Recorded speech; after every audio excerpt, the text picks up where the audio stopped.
Hello friends, welcome to विज्ञान तक। Friends, हम लोग NCERT 11th का बायोलॉजी पढ़ रहे हैं। अध्याय नंबर है 5 और अध्याय का नाम है पुष्पी पादपों की आकारिकी, जिसे हम मॉर्फोलॉजी ऑफ फ्लावरिंग प्लांट्स भी कहेंगे। फ्रेंड्स, मैंने इस चैप्टर का 3 वीडियो पहले ही बना दिया, यह चौथा वीडियो है। अगर आपने वो सब वीडियोज नहीं देखे हैं तो आप जा करके उन सभी वीडियोज को देख सकते हैं ताकि आपका कंसेप्ट क्लियर हो सके। चलिए आज शुरू करते हैं। आज का पहला टॉपिक है पुष्प क्रम। ठीक है, तो हम लोग जानेंगे आज पुष्प क्रम के बारे में। फ्रेंड्स, इसको आगे बढ़ने से पहले मैं आपको बता देना चाहता हूं कि यह 11th के बायोलॉजी का फुल कोर्स चल रहा है। अगर आप भी चाहते हैं अच्छे से तैयारी करना तो इस चैनल को सब्सक्राइब कर सकते हैं। चलिए अब बिना किसी देरी के आज के वीडियो को शुरू करते हैं। आज का पहला टॉपिक है पुष्प क्रम। फूल एक रूपांतरित परो है, ये तो हमेशा याद रखिएगा। फूल क्या है?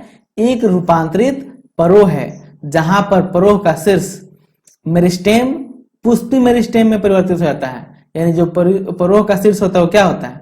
वो मेरिस्टेम होता है। और वो मेरिस्टेम किस में परिवर्तित होता है? तो पुष्पी मेरिस्टेम में परिवर्तित हो जाता है। पोरियां लंबाई में नहीं बढ़ती और अक्ष दबकर रह जाती है। गांठों पर क्रमानुसार पत्तियों की बजाय पुष्पी उपांग निकल आते हैं। देखिए, याद रखिएगा, पुष्पी उपांग कहां से निकलते हैं? तो ये गांठों पर निकलते हैं। मैंने पत्ती वाले वीडियो में बताया था कि पत्तियां भी गांठों से ही निकलती है, लेकिन जब पत्तियों के स्थान पे पुष्पी उपांग निकल जाते हैं तो वहां से पुष्प क्रम का विकास होता है। जब परोह सिर्फ फूल में परिवर्तित होता है तब वह सदैव अकेला रहता है। कैसा रहता है? अकेला।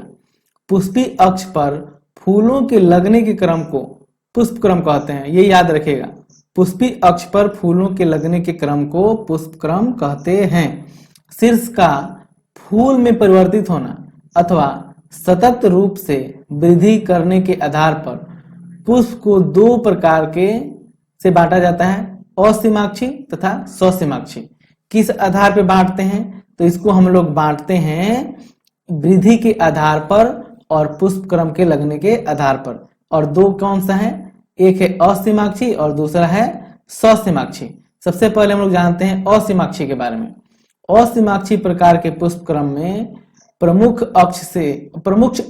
अक्ष में सतह वृद्धि होती है और फूल पार्श्व में अग्राभिसारी क्रम में लगे होते हैं। देखिए, असीमाक्षी में क्या होता है? तो इस प्रकार में जो पुष्प क्रम के प्रमुख अक्ष में सतह वृद्धि होती है, कहां पे होती है? सतह वृद्धि नहीं, यहाँ पे सतत होगा, ये गलती हुआ यहाँ पे। तो सतत वृद्धि होती रहती है और फूल कहां पे लगते हैं? तो पार्श्व में लगते हैं। आपको मैं फिगर के माध्यम से भी दिखाऊंगा। जबकि स्वसीमाक्षी पुष्प क्रम में प्रमुख अंग के शीर्ष पर फूल लगता है, इसलिए इसमें सीमित वृद्धि होती है। फूल तलाभिसारी क्रम में लगे रहते हैं, जैसा चित्र 5.12 में दिखाया गया है। देखिए, यहां देखिए, ये असीमाक्षी है। इसमें क्या होता है? लगातार वृद्धि होती रहती है। यहाँ पे पुष्प बना, इसमें से फिर वृद्धि हो जाएगा, फिर यहाँ पे पुष्प बनेगा, तो इसमें लगातार वृद्धि होती रहती है। तो इसको हम लोग कहते हैं असीमाक्षी। और स्वसीमाक्षी क्या होता है? यहाँ पे देखिए, इस फिगर में ये स्वसीमाक्षी पुष्प क्रम है। देखिए, इसमें एक बार वृद्धि हुई, यहाँ पे पुष्प लग जाएगा, बस। इसकी आगे इसमें वृद्धि नहीं होगी, जबकि असीमाक्षी में लगातार वृद्धि होती रहती है। चलिए अब हम लोग बात करते हैं पुष्प की। एंजियोस्पर्म में पुष्प एक बहुत महत्वपूर्ण ध्यानकर्षी रचना है। यह एक रूपांतरित पर्व है जो लैंगिक जनन के लिए होता है। मैंने आपको बताया ही, पुष्प तो वैसे बहुत इंपॉर्टेंट है और इस पे ध्यान आकर्षित, मतलब इस पे बहुत ध्यान आकर्षित होता है। और ये किस लिए होता है? तो लैंगिक जनन के लिए होता है। और एक ये रूपांतरित पर्व है, ये भी मैंने आपको बताया है। यानी पुष्प एक रूपांतरित पर्व है जो ध्यान को आकर्षित करता है तथा लैंगिक जनन के लिए होता है। एक प्रारूपी फूल में विभिन्न प्रकार के विन्यास होते हैं जो क्रमानुसार फूले हुए पुष्पावृंत, जिसे पुष्पासन कहते हैं, पर लगे होते हैं। जी, सबसे नीचे क्या होता है? पुष्पासन। और पुष्पासन पे ही इसके अनेक अंग लगे होते हैं, जैसे केलिकस, कोरोला, पुमंग तथा जयांग। इनके भी, जयांग के भी और पुमंग के भी अंग होते हैं। इसके बारे में मैं आपको फिर आगे बताऊंगा। तो ये 4 मुख्य अंग हैं। कौन? कैलिकस, कोरोला, पुमंग और जयांग।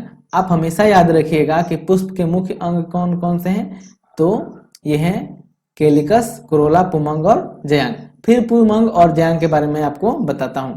कैलिकस तथा कोरोला सहायक अंग है, जबकि पुमंग तथा जयांग लैंगिक अंग है। ये क्या है, पुमंग और जयांग ये लैंगिक अंग है। जो पुमंग है वो नर लैंगिक अंग है और जो जयांग है वो मादा लैंगिक अंग है। और ये दोनों कैलिकस और कोरोला सहायता करते हैं।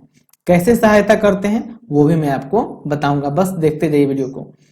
कुछ फलों जैसे प्याज में कैलिकस तथा कोरोला में कोई अंतर नहीं होता है, अर्थात दोनों एक ही जैसे होते हैं। इन्हें परिदल पुंज कहते हैं। इस तरह के जो पुष्प होंगे उसे क्या कहेंगे हम, परिदल पुंज। जब फूल में पुंकेसर तथा पुमंग दोनों एक ही में होते हैं तब उन्हें द्विलिंगी अथवा उभयलिंगी कहते हैं। यानी कोई ऐसा पुष्प है जिसमें पुमंग और जयांग एक ही पुष्प में है, यानी नर जनन अंग और मादा जनन अंग, यानी नर का अंग और मादा का अंग दोनों एक ही पुष्प में है, तब हम उसे क्या कहेंगे, द्विलिंगी पुष्प या उभयलिंगी पुष्प कहेंगे। यदि किसी फूल में केवल एक पुंकेसर या अंडप हो, यानी एक पुंकेसर हो या एक स्त्रीकेसर हो, उसे एकलिंगी कहेंगे। यानी पुष्प में या तो नर जनन अंग हो या मादा जनन अंग हो, उसे हम एकलिंगी पुष्प कहते हैं। चलिए अब समिति के बारे में जान लेते हैं। समिति में फूल त्रिज्या समित अथवा एक व्याव्य समित यानी द्विपार्श्विक होते हैं। अब देखिए ये त्रिज्या समित क्या होता है।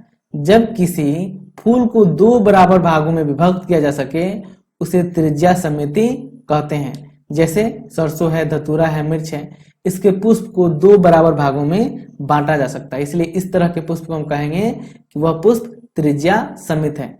लेकिन जब फूल को केवल एक विशेष ऊर्ध्वाधर समतल से दो समान भागों में विभक्त किया जाए तो उसे एक व्यास समित कहते हैं।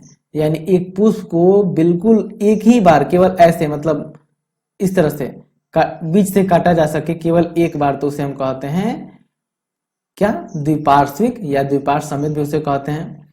इसके उदाहरण है मटर, गुलमोहर, सेम, केसिया, ये सब है इसमें द्विपार्श्विक फूल ये सब होते हैं। जब कोई फूल बीच से किसी भी ऊर्ध्वाधर समतल से दो अथवा समान भागों में विभक्त नहीं हो सके उसे असमित या अनियमित कहते हैं। यानी ऐसा पुष्प जिसको आप कैसे भी काटें तो दो बराबर भागों में नहीं कट सकता है, उसे हम कहेंगे असमिति या फिर अनियमित, जैसा कि केना में होता है। एक पुष्प त्रिटयी, चतुष्टयी, पंचटीय होता है। कौन कौन सा हो सकता है, त्रितयी हो सकता है, चतुष्टयी हो सकता है और पंचतयी हो सकता है। यदि उसमें उपांगों की संख्या 3, 4, 5 गुणक में हो सकती है, यानी जब 3 की गुणक में होगी तो त्रितयी, 4 में होगी तो चतुष्टयी और 5 में होगी तो पंचतयी कहेंगे। जिस पुष्प में सहायक पत्र होते हैं, अब सहायक पत्र या यहाँ पे सहपत्र कहा जा रहा है, जैसे पुष्प वृंत के आधार पर छोटी छोटी पत्तियां होती हैं उन्हें सहपत्री कहते हैं। मतलब जिस पुष्प में सहपत्र होते हैं, सहायता देने वाले पत्र होंगे, उन्हें हम सहपत्री कहेंगे। और जिसमें सहपत्र नहीं होते हैं यानी सहायता देने वाले पत्र नहीं होते हैं उन्हें सहपत्रहीन कहते हैं। तो ये भी याद रखने वाली चीज है।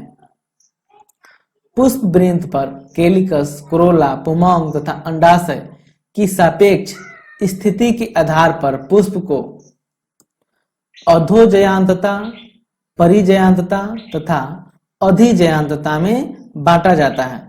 जैसे यहाँ पे आप पुष्प देख सकते हैं। सबसे पुष्पासन पर पुष्पीय भागों की स्थिति, पहला दिखाता है अधोजयांतता। आप अ में देखिएगा ये क्या है, अधोजयांतता है। ब तथा स में परिजयांतता दिखाता है और द में अधिजयांतता होता है। अब आपको यहाँ पे देखकर समझ में नहीं आ रहा होगा ये तीनों क्या होता है, इसके बारे में चलिए जान लेते हैं। अधोजयांतता में जयांग सर्वोच्च स्थान पर स्थित होता है। देखिए यहाँ पे और नंबर फिगर में देखिए ये अधोजयांतता है और इसमें ये वाला जो पार्ट है ये टोटल क्या है, जयांग है। तो ये जो जयांग है वो क्या है, सबसे ऊपर है, इसलिए इसे अधोजयांतता कहेंगे। ठीक है। दूसरा में देखते हैं हम लोग, परिजयांतता में अंडाशय मध्य में होता है और अन्य भाग पुष्पासन के किनारे स्थित होते हैं। जैसे यहाँ पे देखें, और ये समान ऊंचाई तक होते हैं। देखिए यहाँ पे ये बीच में है अंडाशय और ये लगभग समान ऊंचाई पे हैं ये जो नर जनन अंग है, और यहाँ पे भी, और ये देखिए बीच में एकदम घिरा हुआ है जयांग। इसे परिजयांतता कहते हैं। और अधिजयांतता किसे कहते हैं?